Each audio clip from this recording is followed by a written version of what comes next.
বিসমিল্লাহির রহমানির রহিম। আসসালামু আলাইকুম। আপনারা সবাই কেমন আছেন? আপনাদেরকে আজকে একটি গুরুত্বপূর্ণ বিষয়ে কথা বলবো। আপনারা অনেকেই হয়তো নন মেডিকেল পার্সন, অনেকেই আপনারা জানেন না যে অবসেসিভ কম্পালসিভ ডিসঅর্ডার, যেমন সূচিবায়ু রোগ থাকলে সূচিবায়ু যাদের আছে তাদের এই সূচিবায়ু থেকে হাতের এক্সিমা হতে পারে এবং আঙ্গুলের ফাঁকে ফাঁকে প্রতিটা আঙ্গুলের ফাঁকে ফাঁকে সাদা সাদা হয়ে যায় অনেকে। এটা হচ্ছে একটা ফাঙ্গাল ইনফেকশন।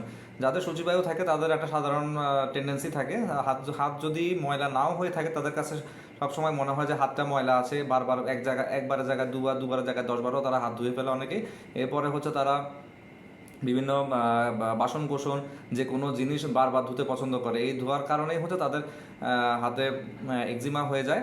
হাতে অনেক সময় পানি পানি নিয়ে গোটা ওঠে, অথবা হাতের চামড়া উঠতে থাকে, হাতে রাফ হয়ে যায়, হাতের আঙ্গুলগুলো রাফ হয়ে যায়, চুলকায়। এরপরে অনেকের আবার ফাঙ্গাল ইনফেকশন হয়, যেমন দুই আঙ্গুলের মাঝখানে সাদা সাদা হয়ে যায়, চুলকায়, ওইখান থেকেও চামড়া উঠতে পারে। এটা হচ্ছে ফাঙ্গাল ইনফেকশন। আর আঙ্গুলের মাথায় বা হাতের তালুতে বা হাতের উল্টা পাশে যে সমস্যাগুলো হয়, চুলকানির সমস্যা হয়, চামড়া উঠে শক্ত হয়ে যায়, এটা হচ্ছে এক্সিমা।